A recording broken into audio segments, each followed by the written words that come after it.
تعالیٰ علیہ وآلہ وسلم صلاۃ و سلام علیک یا سیدی یا رسول اللہ۔ الحمدللہ فیضان فرد علوم کورس کا یہ سلسلہ جاری ہے۔ 2 اتوار ناغے ہوئے تھے بارش کی وجہ سے، بلکہ اس سے پچھلی اتوار بھی عید الاضحیٰ کی وجہ سے نہیں ہو سکا، تو یہ 3 اتوار کے بعد یہ 4تھی اتوار ہے کہ ہماری نشست کا اب دوبارہ آغاز ہوا ہے۔ تو اللہ تعالیٰ اس پر استقامت عطا فرمائے اور علم دین سیکھنے کے ایسے ذرائع ہمیں اختیار کرنے کی توفیق عطا فرمائے۔ تو آئیے اس سے پہلے کہ یہ سلسلہ باقاعدہ شروع ہو، اچھی سی نیتیں کر لیتے ہیں کہ بخاری شریف کی پہلی حدیث مبارکہ ہے انما الاعمال بالنیات، یعنی اعمال کا جو دار و مدار ہے یہ نیتوں پر ہے۔ تو جتنی اچھی نیتیں ہوں گی انشاءاللہ اتنا ہی ثواب بھی زیادہ ملے گا۔ تو میں یہ نیت کر لیتا ہوں کہ اللہ کی رضا حاصل کرنے کے لیے اس سلسلے میں اول تا آخر شریک رہوں گا۔ جو کچھ مسائل یا سوالات کیے گئے ممکنہ صورت میں ان کے جوابات دینے کی کوشش کروں گا۔ علم دین سکھانے کی نیت سے اول تا آخر شریک رہوں گا۔ آپ اس ٹائم میں یہ نیت کر لیں کہ اللہ کی رضا حاصل کرنے کے لیے اس سلسلے میں اول تا آخر شریک رہیں گے۔ علم دین حاصل کرنے کی نیت سے ممکنہ صورت میں باادب ہو کر، بغیر ٹیک لگائے، ادب کے دائرے میں رہتے ہوئے، حتی الامکان 2 میں بیٹھ کر، جس طرح آسانی ہو اس طرح بیٹھ کر علم دین کی تعظیم کی نیت سے اس سلسلے میں اول تا آخر شریک رہوں گا۔ یہاں پر جو شرعی مسائل بیان کیے گئے سن کر اس پر عمل کرنے کی بھی کوشش کروں گا، اور ممکنہ صورت میں اپنے دیگر مسلمان بھائی اسلامی سال کی بہت بہت مبارک ہو۔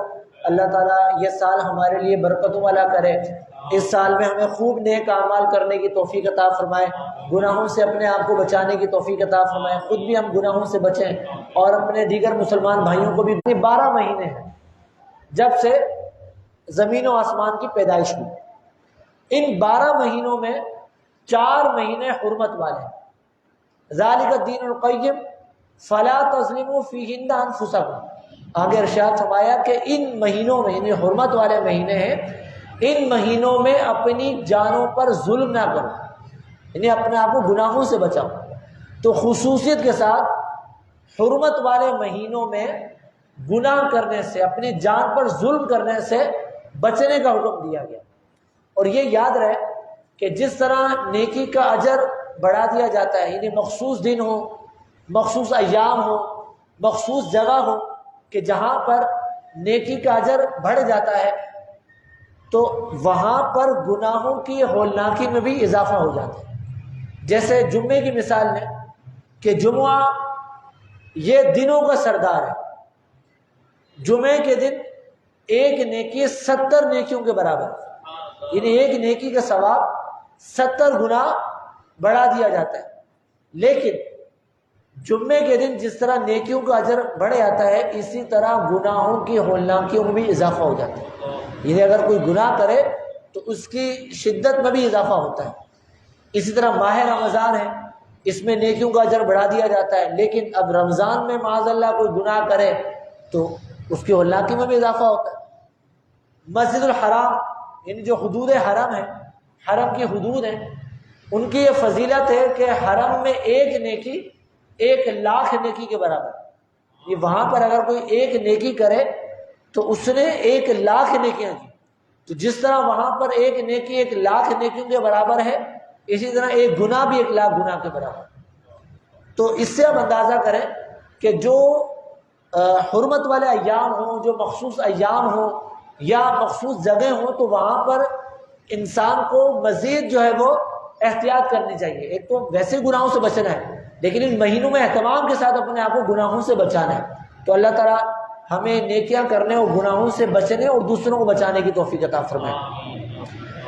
مسلم شریف کی حدیث مبارکہ ہے، پیارے آقا صلی اللہ علیہ وسلم نے ارشاد فرمایا کہ رمضان کے بعد افضل روزے محرم کے ہیں، رمضان کے بعد افضل روزے محرم کے ہیں، اور فرض نماز کے بعد افضل نماز رات کی نماز ہے، صلاۃ اللیل۔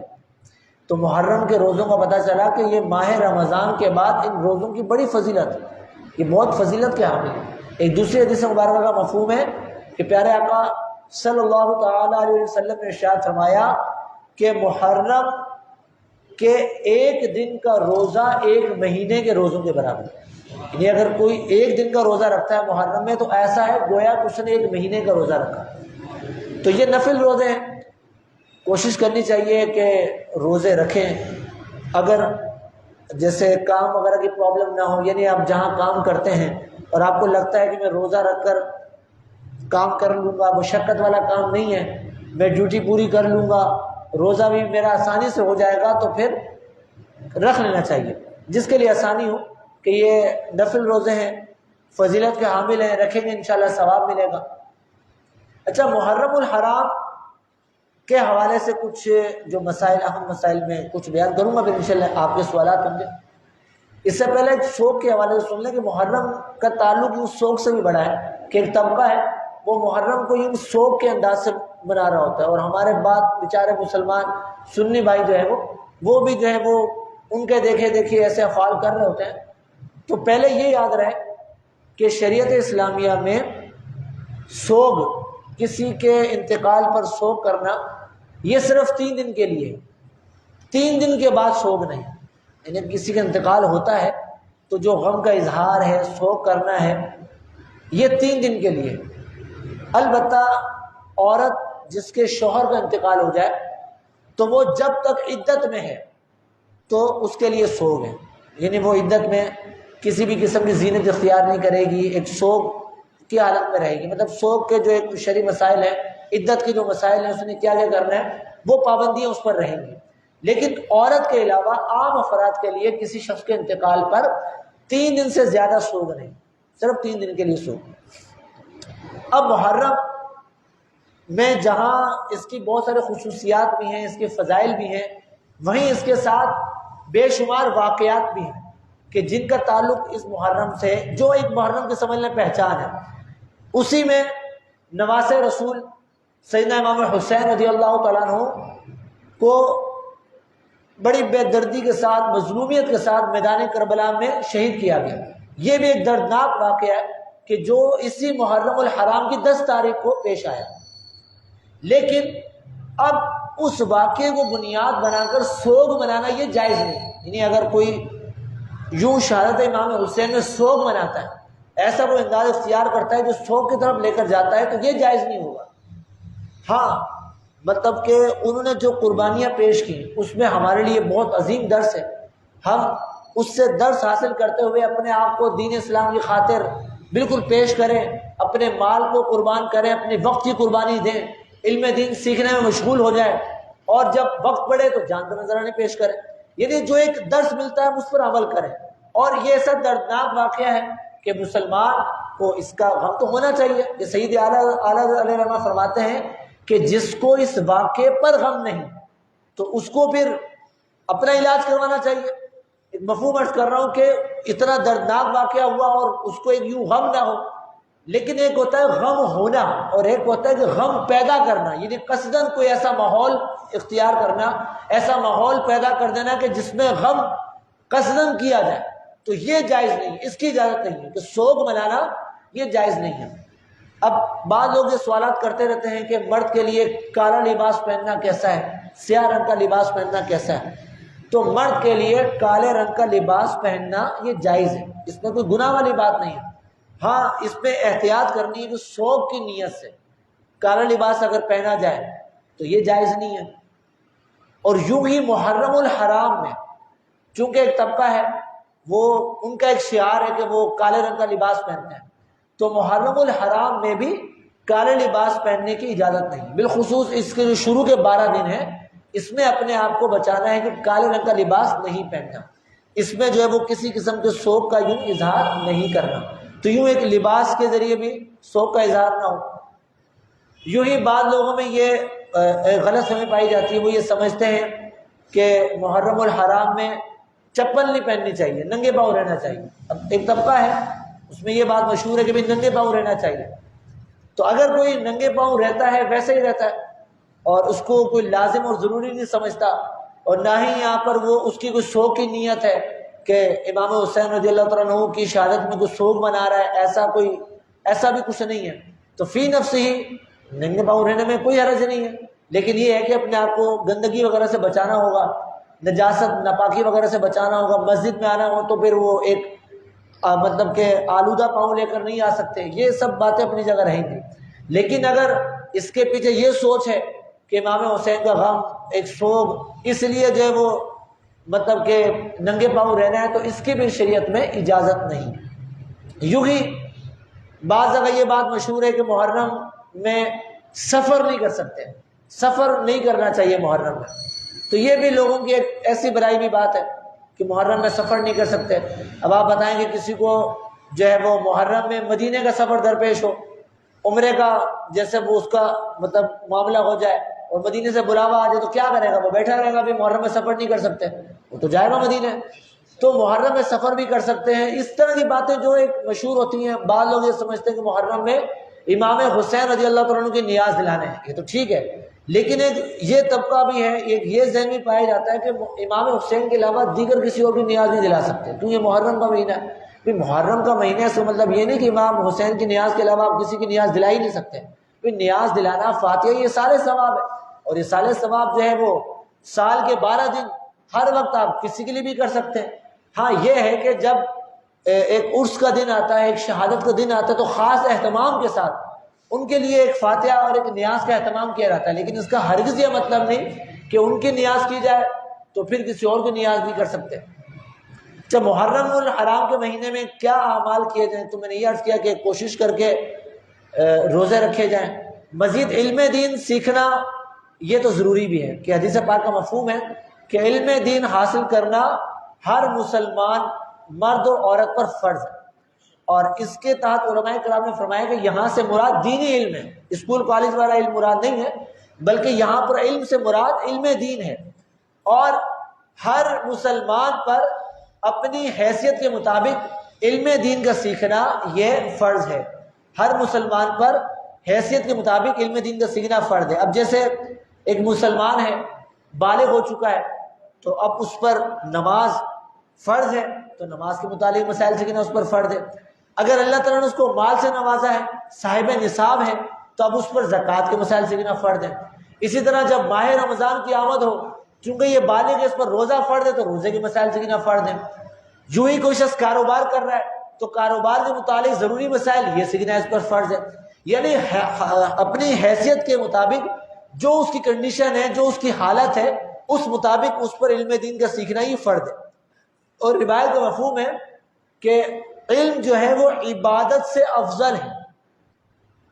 اور بعض نے یہ بیان کیا اس کا مفہوم کہ علم جو ہے وہ افضل ترین عبادت ہے.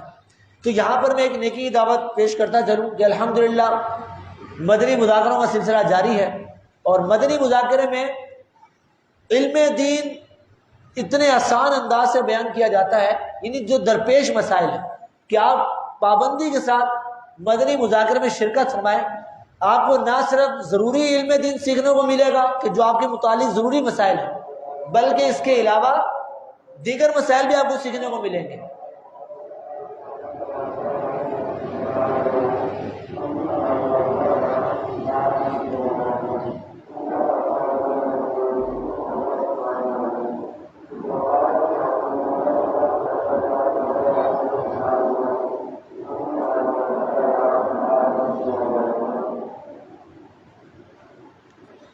صلو علی الحبیب صلی اللہ تعالی علی محمد صلی اللہ علیہ وسلم. تو میں عرض کر رہا تھا کہ مدنی مذاکرے میں الحمدللہ آپ کو وہ علم سیکھنے کو ملے گا. یوں بلا مبالغہ سمجھ لیں گے سینکڑوں کتابیں آپ پڑھ لیں، جو پڑھنے کے بعد آپ کو ایک علم حاصل ہو تو اس کا نچوڑ آپ کو مدنی مذاکرے میں مل جائے. ہر طرف سے مختلف سوالات آ رہے ہوتے ہیں، اور امیر سنت کا انداز مدینہ آپ جو ہے وہ علم و حکمت بھرے ان کے جوابات ارشاد فرما رہے ہوتے ہیں.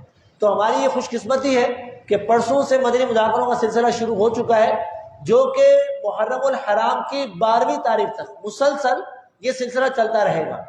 تو ہم تو کراچی میں ہی ہیں اور فیضان جناح اتنا دور بھی نہیں ہے، تو ہمیں کوشش اولاً تو یہی کرنی چاہیے کہ اگر کوئی رکاوٹ نہ ہو، کوئی ضروری مسئلہ نہ ہو، تو ہم وہاں جا کر اس میں شرکت کریں. لیکن اگر وہاں نہیں جا پا رہے، بالفرض کام کاج کا مسئلہ ہے کہ صبح کام پر جانا ہے، دیر ہو جاتی ہے، مطلب مکمل آرام نہیں مل پاتا، تو کم از کم مدنی چینل پر ہی اس مدنی مذاکرے میں شرکت فرما لیں جتنا ممکن ہو سکے. ویسے مدنی مذاکرہ 12 بجے تک چلتا ہے، تو آپ 12 بجے تک نہیں بیٹھ سکتے تو 11 بجے تک جتنا وقت دے سکتے ہیں. تو یہاں جو اسلام میں موجود ہے، نیت کرتے ہیں کہ مدنی مذاکرے میں شرکت کریں گے؟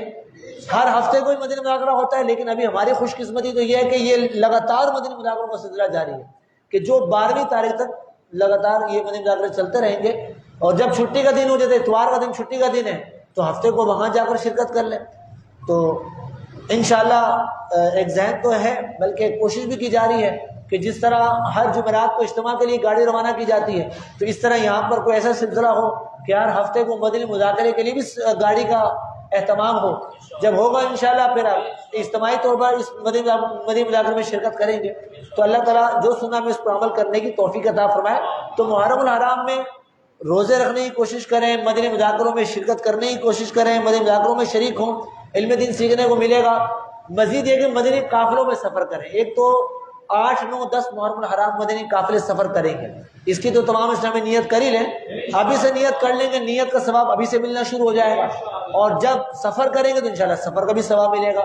تو اس بار ایسا ہے کہ 8، 9، 10 محرم یہ تینوں دن چھٹی کے آ رہے ہیں، اتوار چھٹی 8 محرم اور 9، 10 محرم تقریباً جگہوں پر چھٹی ہوتی ہے، تو یوں 3 چھٹیاں آ رہی ہیں۔ تو اس بار تو کوشش کریں کہ جتنے یہاں موجود ہیں، نہ صرف یہ خود بلکہ اپنے ساتھ دیگر سامعین کو تیار کر کے مدنی قافلے میں سفر کروائیں۔ یہاں سے بھی انشاءاللہ مدنی قافلے میں سفر کے لیے جو ہے وہ گاڑی روانہ کی جائے گی محرم الحرام کے، تو بھرپور کوشش کریں، ابھی سے اس کی دعوت دینا شروع کر دیں۔ اللہ تعالیٰ سے دعا ہے کہ اللہ تعالیٰ نے جو کچھ یہاں پر مدنی پھول سنے اس پر عمل کرنے کی توفیق عطا فرمائے۔ اب انشاءاللہ آپ کے سوالات ہوں گے، 2-3 سوالات میرے سے بھی کیے گئے ہیں، تو ان کا بھی انشاءاللہ میں جواب دیتا رہوں گا۔ پہلے آپ کے سوال لیں گے جی۔ جو ہے بعض جو اختلاف کرنے والے ہیں وہ تقدیر کا نشانہ بناتے ہیں، خلیفہ اول رسول اللہ صلی اللہ علیہ وسلم اور معاویہ رضی اللہ تعالیٰ یا رضی اللہ تعالیٰ کو ساتھ کرتے معروف رضی اللہ تعالیٰ کے حوالے سے، اور اس میں بڑے گھٹیا انداز میں بیان کیا جاتا ہے، اور خریدتا ہے تو اس ٹائم پہ فیس بک پر چل رہا ہے، اور بعض نام نہاد علما جو ہے وہ بھی بڑے زور و شور کے ساتھ اپنے آپ پیش کرتے ہیں، اور تو آدمی اس بارے میں شخصیات کے بارے میں اسلام کے اندر کیا مقام ہے اس کے بارے میں۔ عبد القدیر بھائی کے جو سوال کا خلاصہ ہے وہ یہ ہے کہ صحابہ کرام کی عظمت، اس حوالے سے کچھ بیان کیا جائے کہ قرآن و حدیث میں ان کی عظمت کیا بیان ہوئی ہے، اور مزید یہ کہ خلافت کے حوالے سے کہ پہلے خلیفہ کون ہیں، اس حوالے سے بھی کچھ بیان کیا جائے۔ دیکھیں، جیسا کہ امیر سنت ایک نعرہ لگاتے ہیں، اور ایک کثرت سے نعرہ لگ رہا ہے الحمدللہ، ہر سنی یہ نعرہ لگاتا ہے کہ ہر صحابی نبی جنتی جنتی، اور یہ ہمارا ایک بنیادی عقیدہ ہے کہ ہر صحابی نبی جنتی جنتی۔ یہاں پر کوئی اعتراض یہ کر سکتا ہے کہ بھئی یوں تو ہر مسلمان بھی جنتی جنتی ہے، کیونکہ جو بھی مسلمان ہے جس کا خاتمہ ایمان پر ہوگا تو وہ اگر معاذ اللہ اپنی شامت اعمال کے سبب جہنم میں چلا بھی گیا تو بالآخر جنت میں اس نے جانا ہے، جبکہ اس کا خاتمہ ایمان پر ہوا۔ ورنہ جو بد نصیب معاذ اللہ کفر کی حالت میں مرا، کافر ہو کر مرا، وہ تو ہمیشہ ہمیشہ ہمیشہ کے لیے جہنم میں رہے گا، اس کا تو جنت میں جانے کا سوال ہی پیدا نہیں ہوتا۔ ٹھیک ہے کہ ان اللہ لا یغفر ان یشرک بہ ویغفر ما دون ذلک لمن یشاء، یہ واضح قرآن پاک کی آیت مبارکہ ہے۔ اور یہاں پر اس کے تحت مفسرین کرام نے ارشاد فرمایا کہ یہاں پر یہ جو بیان کیا گیا کہ اللہ تعالیٰ شرک کو نہیں بخشے گا، تو شرک جو ہے یہ کفر کی سب سے بدترین قسم ہے، تبھی اس کو بیان کیا گیا، اس قسم کو تبھی بیان کیا گیا کہ کفر کی جو سب سے بدترین قسم ہے وہ شرک ہے، یہاں پر شرک کو بیان کیا گیا۔ لیکن یہاں پر مراد یہ ہے کہ شرک بول کر کفر کی تمام اقسام یہاں مراد ہے، یعنی اگر کوئی مشرک نہ بھی ہو، کافر ہو، لیکن اس نے شرک نہیں کیا لیکن وہ کافر ہو کر مرا، تو وہ بھی اس آیت کے تحت داخل ہے کہ اللہ تعالیٰ اس کو نہیں بخشے گا، یعنی کافر کی بخشش نہیں ہے۔ ہاں، جو کافر نہیں ہو، اپنا ایمان سلامت لے کر اس دنیا سے چلا گیا، وہ بھلے جتنا بڑا گناہ گار کیوں نہ ہو، بالآخر وہ داخل جنت ہوگا۔ تو یہاں پر کوئی اعتراض کر سکتا ہے کہ جب یہ ہمارا عقیدہ ہے کہ جو اپنا ایمان سلامت لے کر جائے گا تو وہ بالآخر جنت میں جائے گا. تو پھر نعرہ یوں لگانا چاہیے کہ ہر مسلمان جنتی جنتی. یہ صحابہ کی تخصیص کیوں کی؟ تو یہاں پر صحابہ کی تخصیص کرنے کا مطلب یہ ہے کہ کوئی بھی صحابی ایسا نہیں ہے کہ جو ایک لمحے کے لیے بھی جہنم میں داخل ہے. کوئی بھی صحابی ایسا نہیں. یعنی عام مسلمان اگر اپنے شامت اعمال کی وجہ سے جہنم میں داخل ہو بھی گیا تو وہ بعد میں داخل جنت ہوگا. لیکن صحابی، جو صحابی حالت صحبت میں انتقال ہوا، جس کا صحابی ہونے کی حالت میں دنیا سے گیا، تو جو بھی صحابی ہے وہ ایک لمحے کے کروڑویں حصے کے لیے بھی داخل جہنم نہیں ہوگا. یہ بنیادی عقیدہ ہے. تو اس طور پر یہ نعرہ لگایا جاتا ہے کہ ہر صحابی نبی جنتی جنتی. اور بعض صحابہ کرام تو ایسے ہیں کہ جن کو پیارے آقا صلی اللہ علیہ وسلم نے باقاعدہ نام لے کر جنت کی بشارت ارشاد، باقاعدہ نام لے کر. مشہور 10 صحابہ کرام ہیں جن کو عشرہ مبشرہ کے نام سے یاد کیا جاتا ہے. عشرہ مانی 10، مبشرہ مانی جن کو خوشخبری دی گئی. یعنی 10 وہ افراد کے جن کو جنت کی خوشخبری دی گئی، تو ان کو کہتے ہیں عشرہ مبشرہ. تو یہ 10 افراد ہیں جو عشرہ مبشرہ کہلاتے ہیں. پیارے آقا صلی اللہ علیہ وسلم نے ایک مرتبہ ممبر پر جلوہ افروز ہو کر ان 10 صحابہ کرام کا نام لے کر کہ فلاں جنتی فلاں جنتی فلاں جنتی، نام لے کر ان کو جنت کی بشارت دی. تو یوں یہ عشرہ مبشرہ کہلائے.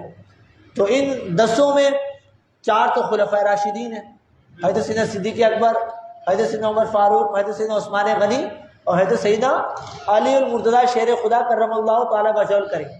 اور اس کے علاوہ جو 6 ہیں، حضرت سیدنا طلحہ، حضرت سیدنا زبیر، حضرت سیدنا سعید بن زید، حضرت سیدنا سعد بن ابی وقاص، حضرت سیدنا ابو عبیدہ بن جراح اور حضرت سیدنا عبد الرحمن بن عوف.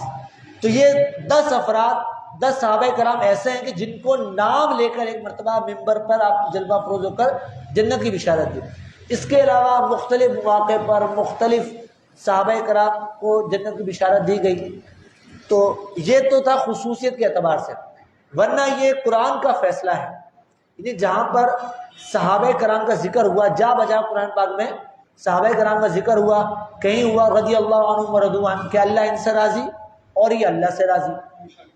وہیں یہ بھی ارشاد ہوا کلا وعد اللہ الحسنى کہ اللہ تعالیٰ نے ان تمام صحابہ کرام سے، یعنی جو فتح مکہ سے پہلے ایمان لے کر آئے، فتح مکہ کے بعد ایمان لے کر آئے، تو ان تمام صحابہ کرام سے اللہ تعالیٰ نے حسنہ کا وعدہ فرما لیا.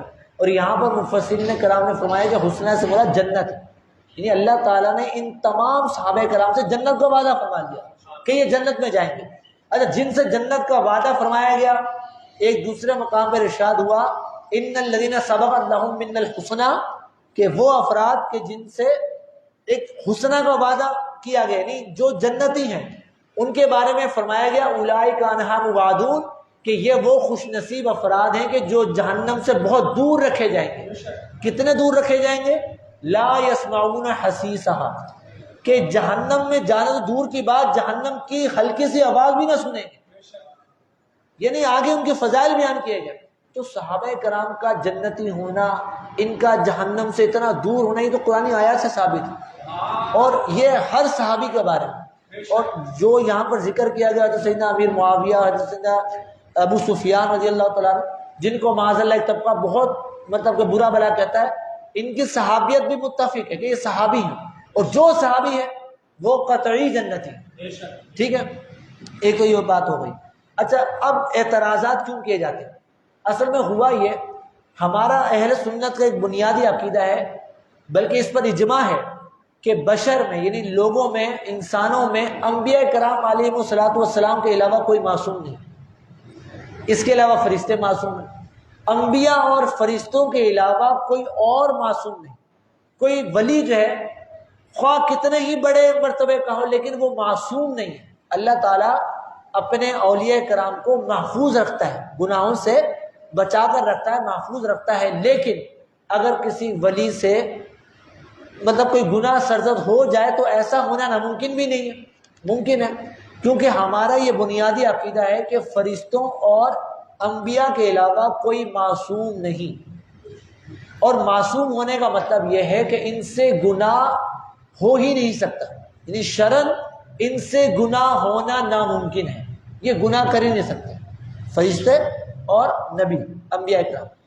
اس کے علاوہ جو افراد ہیں ان سے گناہ ہونا ممکن ہے، یعنی اگر گناہ ہو جائے تو ممکن ہے، لیکن اللہ تعالیٰ اپنے نیک بندوں کو، اپنے اولیاء کو گناہوں سے محفوظ رکھتا ہے، ٹھیک ہے۔ اب صحابہ کرام علیہم رضوان کے مابین جنگیں ہوئی، اختلافات ہوئے، مطلب اجتہادی خطا بھی ہوئی، جس کی بنا پر ان کے آپس میں اختلاف ہوئے اور باقاعدہ جنگیں ہوئی، اور اس جنگ میں کئی ہزار صحابہ اور تابعین شہید بھی ہوئے، ٹھیک ہے، اور تاریخ میں یہ تمام باتیں موجود ہیں، لیکن علماء کرام نے اس بارے میں غور و فکر کرنے سے منع فرمایا کہ ان معاملات میں غور نہیں کر سکتے۔ کیوں؟ کیونکہ قرآن سے یہ بات ثابت ہے کہ ہر صحابی جنتی ہے۔ اب آپ تاریخ کے واقعات سے کیا ثابت کرنا چاہیں گے؟ یعنی آپ تاریخی واقعہ لے کر یہ ثابت کریں گے معاذ اللہ اس نے اس پر ظلم کیا، یا وہ ظالم تھا معاذ اللہ، یا وہ ایسے تھا، یعنی وہ آپ تاریخی واقعہ لے کر کسی صحابہ کے بارے میں کوئی برا بھلا کہیں گے، جبکہ ان کا جنتی ہونا اور جہنم سے دور ہونا یہ قرآن سے ثابت ہے۔ اور نہ صرف قرآن سے ثابت ہے بلکہ حدیث پاک میں واضح ارشاد ہوا کہ میرے صحابہ کے بارے میں اللہ سے ڈرو اور انہیں جو ہے وہ نشانہ نہ بناؤ۔ یعنی صحابہ کرام کے بارے میں نیگیٹو بات کرنے سے تو حدیث میں منع کر دیا، حدیث میں منع کیا گیا، قرآن میں ان کے فضائل موجود ہیں، حدیث میں ان کے فضائل موجود ہیں۔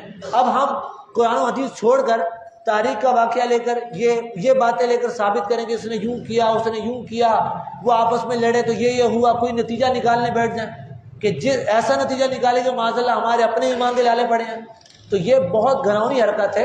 اور آج کل تو ویسے ہی سوشل میڈیا کا دورہ ہے، ہر ایک جو ہے وہ بند کمرے میں بیٹھ کر مفتی بنا ہوا ہے، دو تاریخی واقعے کیا بیان کر دیں اور ایک حدیث آ گئی، اس حدیث کا کیا مفہوم ہے، اس کے اور کیا کیا معنی ہیں، وہ مطلب محدثین کرام نے اس کے کیا معنی بیان کیے ہیں، وہ سب ایک طرف، وہ اپنے من مانی وہ باتیں بیان کر کے کچھ اور ثابت کرنا چاہ رہے ہوتے۔ تو اگر اپنے ایمان کی فکر چاہیے تو پیارے سے بھائیوں، سوشل میڈیا ہو یا کہیں بھی ہو، ایسے افراد کو سننا دور کی بات دیکھنا بھی نہیں ہے کہ جو کسی صحابی کے بارے میں کمزور بات کریں، کیونکہ علماء فرماتے ہیں کہ تاریخ، جو تاریخی باتیں ہیں، تاریخی کتابیں ہیں، ان کی حیثیت کیا ہے؟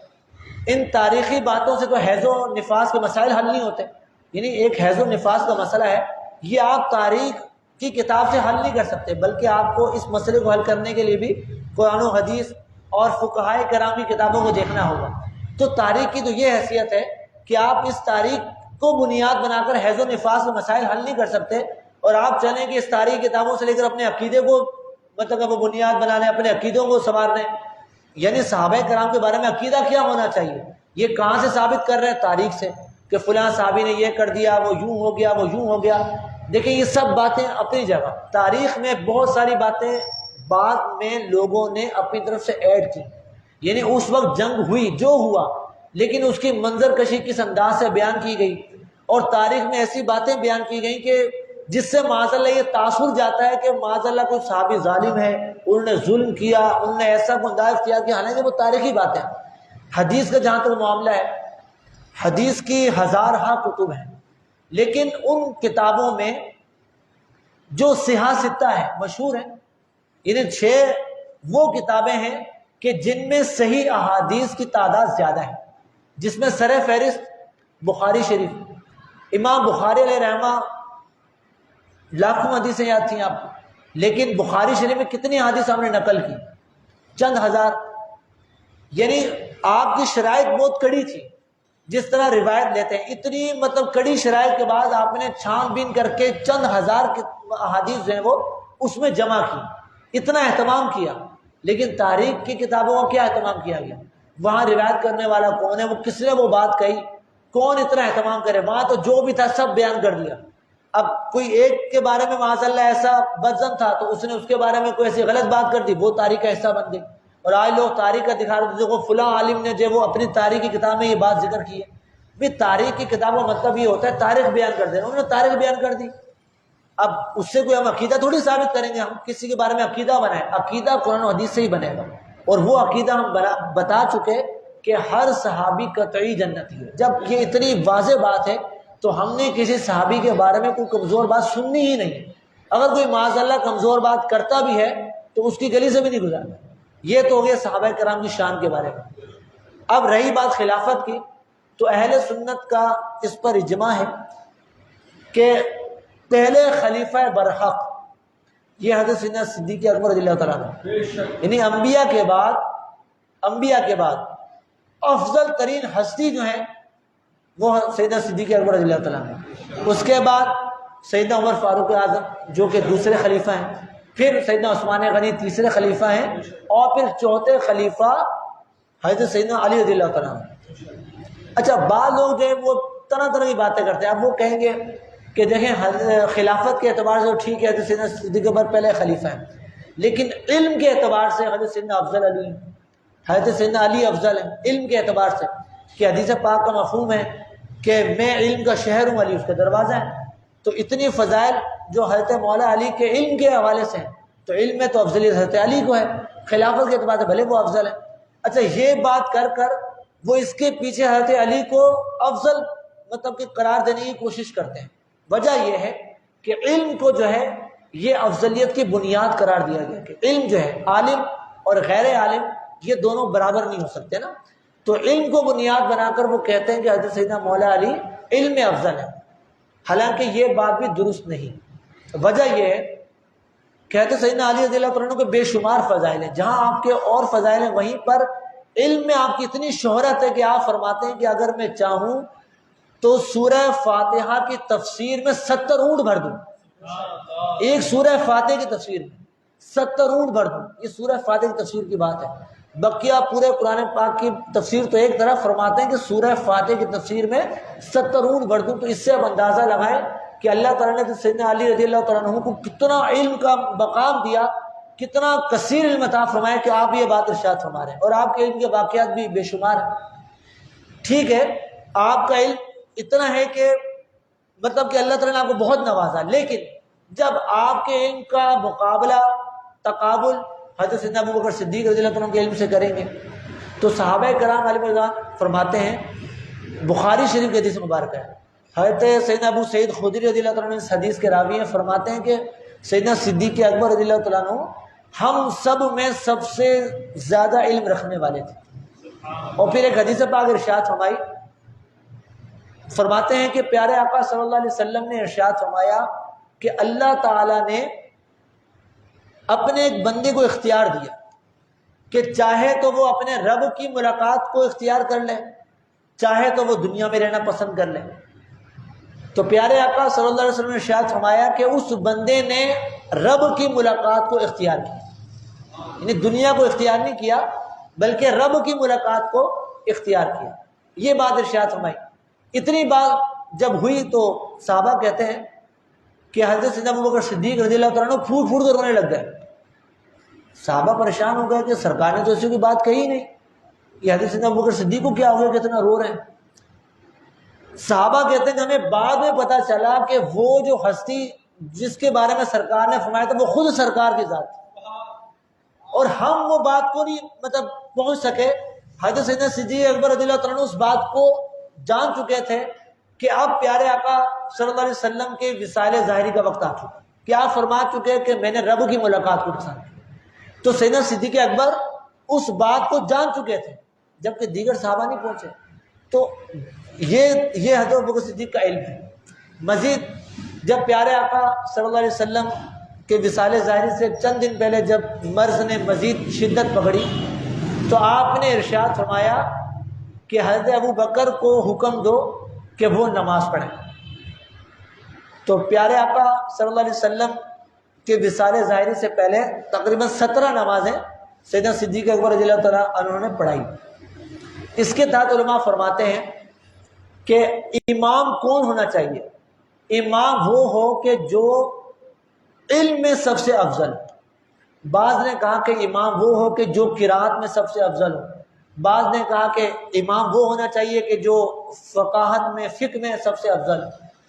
تو علماء کرام فرماتے ہیں کہ یہاں سیدنا صدیق اکبر رضی اللہ تعالیٰ عنہ کو آگے بڑھانا، امامت کی مصلی پر کھڑا کرنا اس بات کو ثابت کرتا ہے کہ آپ علم میں سب سے افضل ہیں. تو یہ سیدنا صدیق اکبر کا علم ہے. اور پھر سیدنا عمر فاروق اعظم کے علم کی کیا بات ہے کہ منقول ہے کہ جب سیدنا عمر فاروق رضی اللہ تعالیٰ عنہ کا وصال ہوا تو آپ علم کے 9 حصے اپنے ساتھ لے گئے. یہ آپ کے علم کا اندازہ تھا. تو سیدنا علی رضی اللہ تعالیٰ عنہ بے شک علم کی بلندیوں تک پہنچے ہوئے ہیں کہ سرکار فرمانے کہ میں علم کا شہر ہوں، علی اس کے دروازہ ہیں. لیکن جب بات ابو بکر صدیق کی آئے گی تو صحابہ خود کہتے ہیں کہ ہم سب میں سب سے بڑھ کر عالم سیدنا صدیق اکبر. اسی طرح سیدنا ابن عمر رضی اللہ تعالیٰ عنہ سے منقول ہے، ان سے پوچھا گیا کہ پیارے آقا صلی اللہ علیہ وسلم کے زمانے میں آپ لوگ کس سے فتویٰ لیا کرتے تھے، کون فتوے دیا کرتا تھا؟ تو سیدنا ابن عمر رضی اللہ تعالیٰ عنہ فرماتے ہیں کہ پیارے آقا صلی اللہ علیہ وسلم کی جب حیات آپ اس وقت موجود تھے تو اس وقت سیدنا ابو بکر صدیق اور سیدنا عمر فاروق یہ فتوے دیا کرتے تھے، انہیں صحابہ کرام ان سے فتوے لیا کرتے تھے. تو ان تمام باتوں سے پتہ چلا. اور یہ مطلب کہ دیکھیں افضلیت کا معیار کیا ہے. ہر صحابی کی اپنی فضیلت ہے. سیدنا ابو بکر صدیق کی اپنی فضیلت ہے. اب رہی بات سیدنا علی کی، ان کی اپنی فضیلت ہے. سیدنا عثمان غنی رضی اللہ تعالیٰ عنہ، ان کی کیا فضیلت ہے؟ ان کی فضیلت یہ ہے کہ پیارے آقا صلی اللہ علیہ وسلم کی 2 بیٹیاں آپ کے نکاح میں ہیں. یہ ایسی فضیلت ہے کہ روئے زمین میں آپ کے علاوہ کسی کو یہ فضیلت حاصل ہوئی نہیں. یعنی کسی بھی نبی کی 2 بیٹیاں ایک ہی شخص کے نکاح میں آئی ہوں، یہ سیدنا عثمان غنی کے علاوہ کسی اور کو روئے زمین میں حضرت سیدنا آدم سے لے کر آج تک کسی کو اور شرف حاصل ہوا ہی نہیں. یہ کتنی بڑی فضیلت ہے. تو ہر صحابی کی اپنی اپنی جدا جانا فضیلت ہے. لیکن جہاں بات آتی ہے افضلیت کی کہ افضل کون، یہ ساری فضیلتیں جمع کر لیں، اب دیکھیں گے ان سب میں افضل کون. تو اہل سنت کا یہ بنیادی عقیدہ ہے کہ افضلیت کے اعتبار سے سب سے افضل سیدنا صدیق اکبر ہے، پھر سیدنا عمر فاروق، پھر عثمان غنی، پھر حضرت علی رضی اللہ عنہ. یہ ترتیب ہے اور اسی پر ہی ہمیں رہنا چاہیے اور اپنے علماء اہل سنت سے مربوط رہنا چاہیے. اور ایسے لوگوں کی باتوں میں ہرگز نہیں آنا چاہیے کہ جو کھینچ تان کر اس طرح کی باتیں کرتے ہیں کہ جو اہل سنت کے عقائد سے ٹکراتے ہیں. جب 3 سوالات ہیں ان کے جوابات میں دے دوں، پھر انشاءاللہ مزید آپ کے سوالات لے لیں گے. بس وقت تھوڑا کم رہ گیا. ایک سوال یہ کیا گیا تھا کہ پیارے آقا صلی اللہ علیہ وسلم کے آسمانوں میں وزیر کون ہے؟ تو ترمذی شریف کی حدیث مبارکہ ہے کہ پیارے آقا صلی اللہ علیہ وسلم ارشاد فرماتے ہیں کہ کوئی بھی نبی ایسا نہیں گزرا کہ جس کے 2 وزیر آسمانوں میں نہ ہوں اور 2 وزیر دنیا میں نہ ہوں، زمین میں نہ ہوں. یعنی ہر نبی کے 2 وزیر زمین پر ہوتے ہیں اور 2 وزیر آسمانوں میں ہوتے ہیں. اور جب آپ نے اپنا ارشاد فرمایا، فرماتے ہیں کہ میرے جو وزیر ہیں آسمانوں میں وہ حضرت سیدنا جبریل اور حضرت سیدنا میکائیل علیہ السلام ہیں، اور جو میرے 2 وزیر ہیں زمین میں یہ سیدنا صدیق اکبر اور سیدنا عمر فاروق رضی اللہ تعالیٰ عنہما ہیں. تو یہ پیارے آقا صلی اللہ علیہ وسلم کے دنیا میں وزیر تھے. اچھا، ایک سوال یہ کیا گیا اقامت کے حوالے سے کہ جس نے اذان کہی ہو تو کوئی دوسرا شخص اس کی بغیر اجازت کے اقامت کہہ سکتا ہے؟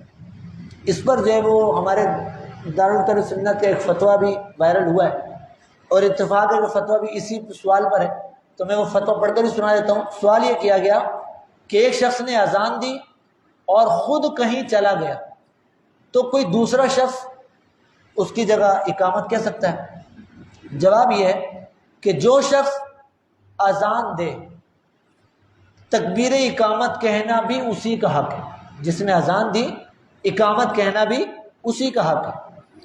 مؤذن کے موجود ہوتے ہوئے اس کی اجازت کے بغیر کسی دوسرے شخص کا تکبیر اقامت کہنا یہ مکروہ ہے، یعنی شرعاً ناپسندیدہ ہے، جبکہ اس سے مؤذن کو ناگوار گزرتا ہو. یعنی اگر مؤذن اس کو اچھا نہیں سمجھتا، اس کو ناگوار سمجھتا ہے تو اس کی اجازت کے بغیر کوئی دوسرا بندہ اقامت کہہ لے تو یہ شریعت کو پسند نہیں. لیکن اگر کوئی دوسرا شخص مؤذن کی اجازت سے اقامت کہے تو اس میں کوئی حرج نہیں، یا بغیر اجازت ہی کہے لیکن اس کی اقامت کہنے سے مؤذن کو ناگوار نہ گزرتا ہو تب بھی کوئی حرج والی بات نہیں. یاد رہے کہ جس نے نماز نہیں پڑھی وہ مؤذن ہو خواہ کوئی اور شخص، اسے نماز کا وقت شروع ہونے کے بعد بلا ضرورت مسجد سے نکلنا مکروہ تحریمی و ناجائز اور گناہ ہے. ایک شخص ہے جو جیسے سمجھ لیں عشاء کا وقت ہے، عشاء کا وقت شروع ہو چکا، وہ مسجد میں ہے، اب وہ مسجد میں ہے، عشاء کا وقت شروع ہو چکا ہے، تو اب وہ مسجد سے بغیر نماز پڑھے نہیں نکل سکتا۔ اگر بغیر نماز پڑھے اس مسجد سے نکل جائے تو اس کا ایسا کرنا گناہ کا کام ہے۔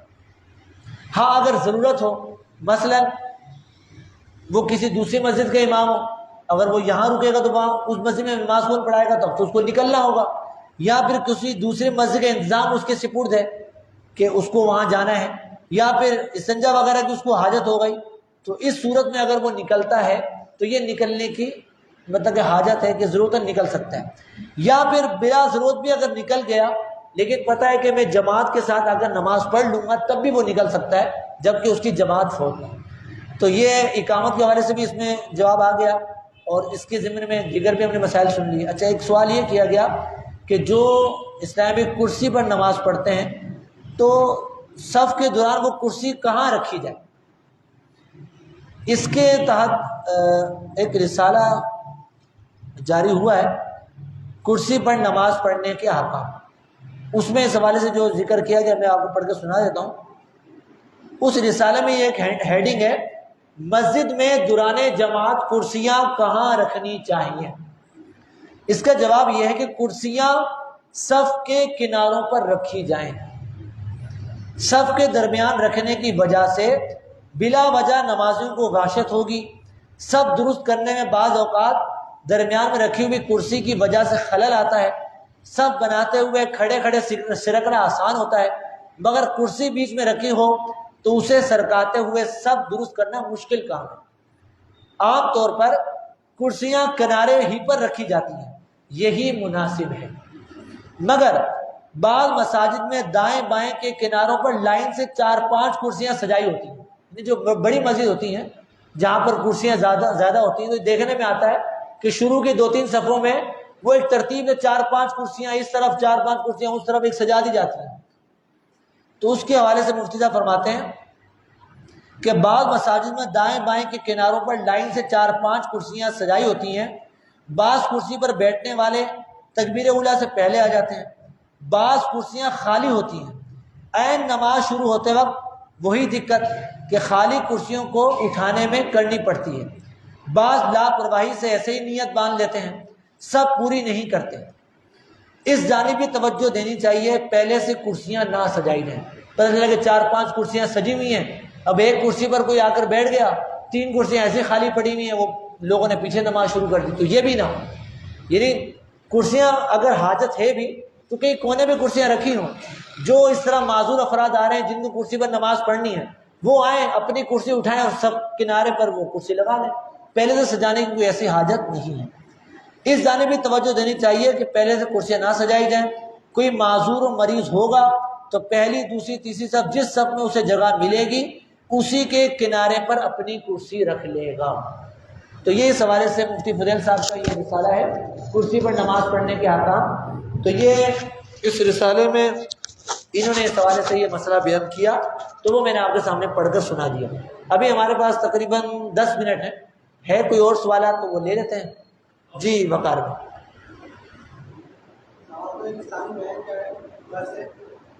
ہم نیت کرتے ہیں، میں نیت کرتا ہوں 4 رکعت نماز پڑھیں، خدا نماز کے ہاتھ پیچھے رکھتے ہیں، جب تکبیر اولیٰ کی لگتی ہے تو میں معافی کرتا ہوں، اللہ اکبر،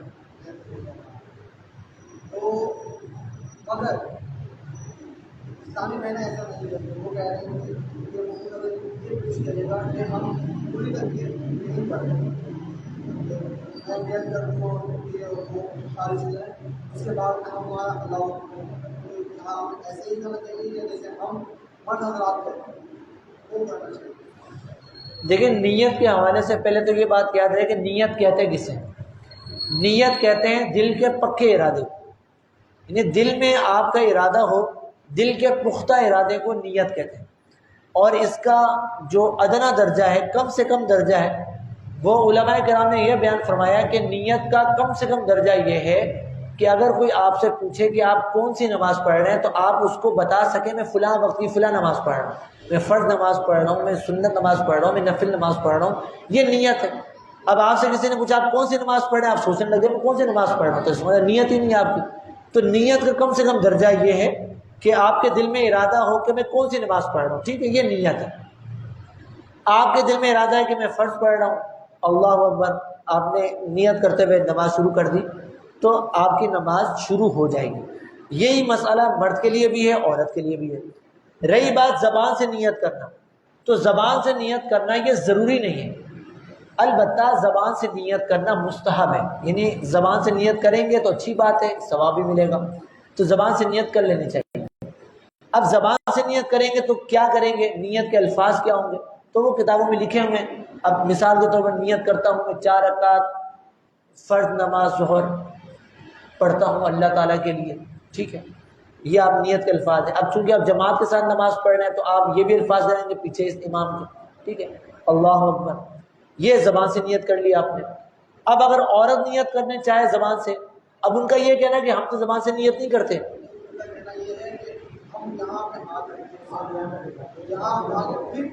اچھا اچھا، نیت زبان سے وہ بھی کرتی ہیں، لیکن وہ کہتے ہیں ہم ہاتھ اٹھا کر پھر نیت کرتے ہیں۔ دیکھیں نیت تو پہلے ہونی چاہیے تکبیر تحریمہ کرنے سے پہلے۔ اب نیت کرنے میں یہ کوئی ضروری نہیں ہے کہ آپ ہاتھ اٹھا کر رکھیں پھر نیت کرنا شروع کریں، یعنی مردوں میں بھی کوئی ایسا ضروری نہیں ہے کہ آپ پہلے ہاتھوں کو اٹھائیں اس کے بعد زبان سے نیت کرنا شروع کریں، ایسا تو کوئی ضروری نہیں ہے۔ آپ زبان سے نیت کر کے اس کے بعد ہاتھ اٹھا لیں، یہ عورت کے لیے بھی ہے، اس کے لیے بھی کوئی ضروری نہیں کہ وہ پہلے ہاتھ اٹھا کر رکھے پھر زبان سے نیت کرے، ایسا کچھ نہیں۔ زبان سے نیت کرنا ویسے ہی مستحب ہے، کر لیں تو مستحب کا ثواب ملے گا۔ تو باقی یہ ہے کہ نیت میں ایک لفظ ذکر کیا جاتا ہے کہ منہ میرا کعبہ شریف کی طرف، اس کی حاجت نہیں ہے، آپ نہ بھی کہیں تو منہ تو آپ کا کعبہ کی طرف ہے ہی ویسے بھی۔ تو خیر بعض کتابوں میں یہ الفاظ بھی لکھے ہوتے ہیں اور یہ زبان پہ چڑھے بھی ہوتے ہیں تو لوگ اس طرح نیت کر لیتے ہیں۔ تو آپ کا جو اصل سوال تھا کہ نیت کرتے ہوئے کہ ہاتھ اٹھا کر نیت کریں یا بغیر ہاتھ اٹھائے پہلے بھی نیت کر سکتے ہیں، تو اس کا کوئی طریقہ بیان نہیں کیا گیا۔ کو میں پہلے آپ سے عرض کر چکا ہوں کہ زبان سے نیت کرنا تو ویسے بھی ضروری نہیں ہے، نیت تو اصل میں دل کے ارادے کو بولتے ہیں۔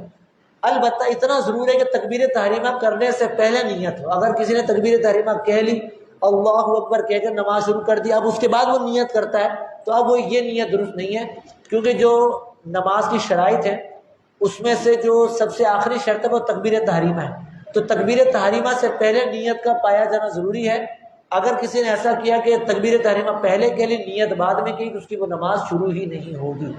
جی سوال ہے طہارت کے حوالے سے، یہ عموماً تقریباً ہر گھر کا مسئلہ ہوتا ہے جہاں پر چھوٹے بچے ہوتے ہیں جو چلنے پھرنا شروع کرتے ہیں، اور گھر میں جہاں بھی ان کو پیشاب آ جائے تو کیا جائے تو کر دیتے ہیں۔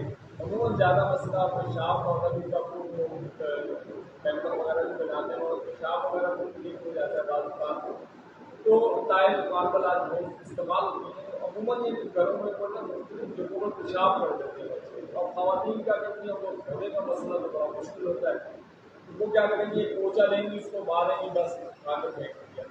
اب اس کی طہارت کا کیا طریقہ کار ہے؟ جس طرح سے کوئی جگہ پاک ہوگی نماز کرنے کے قابل، آیا اس طرح پوچھا مارنے سے کوئی جگہ پاک ہو جاتی ہے یا اس کو دھونا پڑے گا؟ دھونا ہے تو کس طرح سے دھونا ہے، کس طرح سے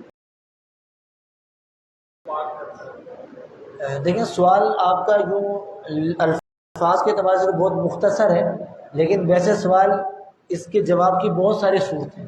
اب بچہ جو ہے اس کو تو کلی اختیار ہے، وہ کہیں بھی کچھ کر دے گا، اب وہ دیکھے گا تو نہیں جگہ میں نہیں اس جگہ ہی کچھ کرنا ہے، اب وہ جہاں جہاں پھرے گا کر دے گا، وہ بھلے بیڈ کے اوپر ہو، بھلے چادر کے اوپر ہو، بیڈ شیٹ کے اوپر ہو، یا سیڑھیوں پر ہو، یا ٹائلوں پر ہو، جہاں بھی ہو، جہاں اس کو آئے گا وہ کر دے گا۔ تو اب مختلف چیزوں کے پاک کرنے کا طریقہ مختلف ہے۔ جہاں تک رہی بات زمین کی، یعنی زمین کیسے پاک ہوتی ہے، زمین ہو گئی اسی میں جیسے بھلے وہ کچا فرش ہو پکا فرش ہو، ٹائلیں وغیرہ لگی ہوئی، یہ بھی فرش ہے پکا فرش ہے، تو جو زمین ہے یہ سوکھنے سے بھی پاک ہو جاتی ہے۔ یعنی اگر کسی جگہ زمین پر سمجھ لیں، اب جیسے ہم اپنی گلیوں کو لے لیں، ایک وقت ایسا آتا ہے کہ بارش ہوتی ہے اس وقت گٹر ابلتا ہے اور پوری گلی میں گٹر کا پانی بھرا ہوتا ہے، پھر جب وہ لائن کلیئر ہو جاتی ہے وہ سوکھ جاتا ہے تو پھر ایسا لگتا ہے کبھی پانی کھڑا ہی نہیں ہوا تھا، وہ سوکھ گیا، وہ جو تھا گٹر کا پانی سب چلا گیا۔ تو زمین جو ہے یہ سوکھنے سے بھی پاک ہو جاتی ہے، بشرط یہ کہ اس پر نجاست کا اثر نہ رہے۔ نجاست کا اثر مطلب کہ اس کا رنگ، اس کا ذائقہ، اس کی بو وغیرہ اگر ختم ہو گئی ہے، بظاہر ہمیں دیکھنے میں کوئی نجاست نظر نہیں آ رہی، ہوا وغیرہ چلنے سے یا دھوپ وغیرہ پڑنے سے وہ جگہ خشک ہو گئی ہے، تو خشک ہونے سے نجاست کا اثر جاتے رہنے سے زمین پاک ہو جاتی ہے۔ اور آپ نے تو خیر اس سے اگلی بات کی ہے کہ وہ باقاعدہ پوچا لے کر گیلا کر کے اس پوچے کو مار دیتی ہیں۔ اگر واقعی پوچا اس جگہ مار دیا، فرش پر مار دیا، تو اور اس طرح پوچا مار دیا کہ وہ نجاست کا اثر جاتا رہا، بدبو وغیرہ تھی وہ ختم ہو گئی، اب وہ سوکھنے سے وہ جگہ پاک ہو جائے گی، ٹھیک ہے، وہ جگہ پاک ہو جائے گی، اس جگہ پر نماز پڑھ سکتے ہیں، جانور وغیرہ بچھا کر بھی نماز پڑھ سکتے ہیں۔ البتہ اگر بچے نے بیڈ شیٹ پر کچھ کیا یا گدے وغیرہ پر کچھ کیا یا صوفے وغیرہ پر کر دیا، اب یہ چیزیں، یہ زمین تو نہیں ہے، یہ سوکھنے سے پاک نہیں ہوگی، ان کو بھی پاک کرنا ہوگا۔ ان کے بھی الگ مسائل ہیں کہ کس کو کس طرح پاک کرنا ہے۔ جاری پانی میں پاک کریں گے تو جاری پانی میں پاک کرنا، جاری پانی کا مطلب یہ کہ گدا آپ نے اٹھایا اور آپ نلکے کے پاس لے گئے، اب آپ نے پائپ لگایا نلکے میں، پائپ بھی آتے ہیں، آپ نے نل کھول دیا، پائپ سے پانی آ رہا ہے، اب وہ جو پانی پائپ سے مسلسل آ رہا ہے یہ جاری پانی کا حکم ہے نا، تو اب آپ نے جو ہے وہ اس گدے پر مطلب کہ پانی بہانا شروع کیا پائپ سے، اتنا پانی بہایا کہ آپ کو یقین ہو گیا کہ وہ جو نجاست تھی وہ پانی کے ساتھ چلی گئی ہے، تب بھی وہ پاک ہو جائے گا۔ اب اگر بیڈ وغیرہ جیسے ناپاک ہو گیا، بچے تو بیڈ وغیرہ بھی کر دیتے ہیں، اب پاک کرنا مشکل ہے، کارپیٹ ناپاک ہو گیا، اب کارپیٹ تو چپکا ہوا ہے اس کو کیسے پاک کریں گے؟ اب اگر آپ نے پوچا رکھ کر اس کو گیلا مار دیا، کارپیٹ تو اس طرح پاک نہیں ہوگا۔ تو اب اگر کوئی ایسی چیز ناپاک ہو گئی جیسے کارپیٹ ہو گیا، گدا ہو گیا، کہ جس کو فوراً پاک کرنا مشکل ہے، تو اب اگر آپ نے اس کو پاک نہیں کیا، وہ سوکھ گیا، بھلے پاک تو نہیں ہوگا، سوکھ گیا، تو اگر اس کے اوپر کوئی پاک چادر بچھا دی تو تب بھی اس جگہ بیٹھ کر جیسے تلاوت قرآن وغیرہ کر سکتے ہیں، نماز وغیرہ اگر پڑھنا چاہیں تو کوئی پاک کپڑا اوپر بچھا کر نماز وغیرہ بھی پڑھ سکتے ہیں۔ لیکن پاکی ناپاکی کا مسئلہ ضرور رہے گا کہ وہ پاک نہیں کہلائے گا، وہ کپڑا تب بھی ناپاک ہی رہے گا جب تک کہ اس کو پاک نہ کیا جائے۔ زمین کا حکم میں نے عرض کر دیا کہ وہ سوکھنے سے بھی پاک ہو جاتی ہے، اس طرح پوچا وغیرہ مارنے سے بھی اگر نجاست کا اثر چلا گیا تب بھی وہ پاک ہو جائے گی۔ مجلس اختتام دعا پڑھ لیتے ہیں، اور ایک دعا یہ ہے کہ جو کوئی اس دعا کو 3 مرتبہ پڑھ لے گویا اس نے شب قدر کو پا لیا۔ تو آئیے اس دعا کو مل کر پڑھ لیتے ہیں۔ صلاۃ و سلام علیک یا رسول اللہ، لا الہ الا اللہ الحلیم الکریم سبحان اللہ رب السماوات السبع ورب العرش العظیم، لا الہ الا اللہ الحلیم الکریم سبحان اللہ رب السماوات السبع ورب العرش العظیم، لا الہ الا اللہ الحلیم الکریم سبحان اللہ رب السماوات السبع ورب العرش العظیم۔ مجلس اختتام دعا پڑھ لیں۔ سبحانک اللہم وبحمدک لا الہ الا انت استغفرک واتوب الیک، سبحانک اللہم وبحمدک لا الہ الا انت استغفرک واتوب الیک، سبحانک اللہم وبحمدک لا الہ الا انت استغفرک واتوب الیک۔ الحمدللہ رب العالمین، والصلاۃ والسلام علی سید الانبیاء والمرسلین، جزا اللہ عنا محمد صلی اللہ تعالی علیہ وسلم ما هو اہلہ۔ اے مالک مولا، ہمارا یہاں جمع ہونا اپنی بارگاہ میں قبول فرما۔ اے مالک مولا، یہاں جو کچھ شرعی مسائل بیان کیے گئے ہمیں اس پر عمل کرنے کی توفیق عطا فرما۔ شرعی مسائل بیان کرنے میں جو غلطی کوتاہی ہو گئی ہو معاف فرما۔ اے مالک مولا، علم دین ہمیں سیکھنا نصیب فرما، خود سیکھ کر اپنے دیگر مسلمان بھائیوں تک ضروری مسائل پہنچانے کی توفیق عطا فرما۔ اے مالک مولا، علم پر عمل کرنے کی بھی توفیق عطا فرما۔ اے مالک مولا، ہم سب کو باعمل بنا۔ اے مالک مولا، ہمارے اس علاقے کی مسجد کو آباد فرما۔ اے مالک مولا، یہاں کے بچے کو نمازی اور مخلص عاشق رسول بنا، جو اس مسجد کے ساتھ جس طرح کا بھی تعاون کرتا ہے اے مالک مولا اس کے تعاون کو اپنی بارگاہ میں قبول فرما۔ اے مالک مولا، جو مالی تعاون کرتے ہیں ان کے رزق حلال میں مزید برکتیں عطا فرما۔ اے مالک مولا، اے مالک مولا، ہمیں دعوت اسلامی مدنی ماحول میں استقامت عطا فرما، مدنی قافلوں کا مسافر بنا۔ اے مالک مولا، نیک اعمال پر عمل کرنے کی توفیق عطا فرما۔ اے مالک مولا، ہم سب کے تمام صغیرہ کبیرہ گناہوں کو معاف فرما، ان گناہوں کو اپنے فضل و کرم سے نیکیوں میں تبدیل فرما۔ اے مالک مولا، ہماری تمام جائز حاجات پوری فرما۔ اے مالک مولا، یہاں جتنے اسلامی موجود ہیں ان میں سے جو بیمار ہیں یا ان کے جو عزیز و اقارب بیمار ہیں ان کو شفا یابی عطا فرما۔ ہمیں جسمانی امراض کے ساتھ ساتھ ہمارے تمام روحانی امراض بھی دور فرما۔ اے مالک مولا، یہاں جتنے حاضرین موجود ہیں ان کے جو دلی جائز مرادیں ان کو پوری فرما۔ کہتے رہتے ہیں دعا کے واسطے بندے تیرے کر دے پوری آرزو ہر بے کس مجبور کی.